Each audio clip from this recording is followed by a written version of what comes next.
અમેરિકાનો એક નવો ખૂણો એવો છે જે અમેરિકન્સ છે, જે પશ્ચિમની સંસ્કૃતિથી રંગાયેલા છે. એના માટે તો સામાન્ય છે, પણ જે હિન્દુસ્તાની છે, ભારતીય છે, પાકિસ્તાની છે, અરેબિયન છે, એવા થોડાક લોકો આવ્યા છે અને ગુજરાતીઓ તો છે જ. અહીં સૌથી મહત્વની જે વસ્તુ મારા ધ્યાનમાં આવી એ કે અહીં જ્યારે પણ તમારી માલિકીનું મકાન હોય કે ભાડાનું હોય, રસોડું અદ્ભુત હોય. પાણી 24 અવર્સ, ગેસ 24 કલાક, એટલા બધા ખાના હોય, તમારું કશી વસ્તુ બહાર ના પડી હોય, કિચન કમ્પ્લીટ સેટલ હોય. અને છતાં રસોડામાં 100 માંથી 99 ઘરમાં રસોઈ થતી નથી. અમેરિકન કલ્ચર છે અને એ જોઈને ગુજરાતીઓ શીખી ગયા. અમેરિકન્સને ત્યાં તો થતી જ નથી રસોઈ. પણ હું જે ગુજરાતીઓને મળું છું એ ગુજરાતીઓએ રસોઈ કરવાનું જ બંધ કરી દીધું. ક્યારનું આમની વાદે ચડી.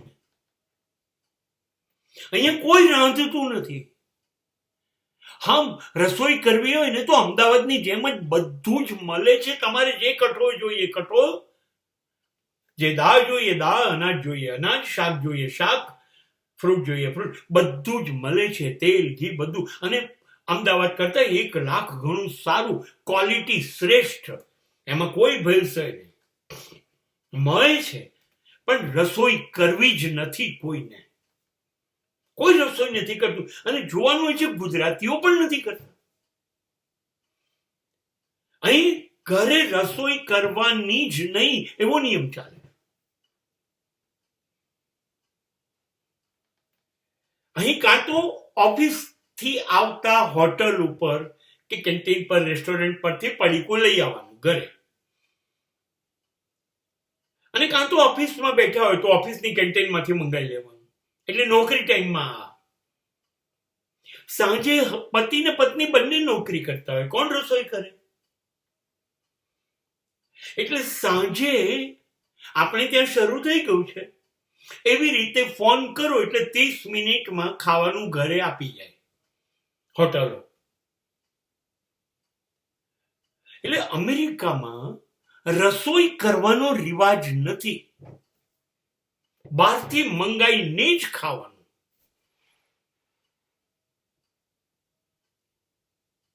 અને ક્વોલિટી સારી હોય છે જ, કેમ કે અમેરિકામાં એ ગુનો છે. તમે ખૂન કરો ને તો સરકાર તમારા માટે દયાની દ્રષ્ટિએ વિચાર કરે, ચોરીમાં વિચારે. પણ જો તમે દૂધમાં પાણી નાખો, અનાજ સાથે છેડછાડ કરો, શાક સાથે, ક્વોલિટી સાથે છેડછાડ કરો, તો સરકાર ફાંસી સુધી સજા આપી શકે.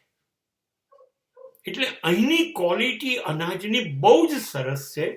પણ અહીંયા લોકો પાસે રાંધવાનો સમય જ નથી કે આપણે 1 કલાક બગાડીએ. 1 કલાકમાં તો આપણે 10,000 કમાઈ લઈશું, એમાંથી 500નું પડીકું ઘેર લેતા જઈશું. એટલે અમેરિકામાં રસોઈ અને રસોડા બહુ જ સુંદર છે. હું તો રસોડામાં બહુ જ ખુશ થઉં છું. મારી રસોઈ મારી જાતે જ બનાવું છું. હું બહુ ખુશ રહું છું. મને રસોડું પુષ્કળ ગમે છે મારું. પણ અહીં કોઈ, અને દરેકને નવાઈ લાગે છે કે તમે જાતે રસોઈ કરો. આપણે ત્યાં લગભગ 95 ઘરોની અંદર રસોઈ જાતે જ થાય છે. અહીં એવું નથી. અહીં રેડીમેડ જ ખાવાનું ચાલે છે.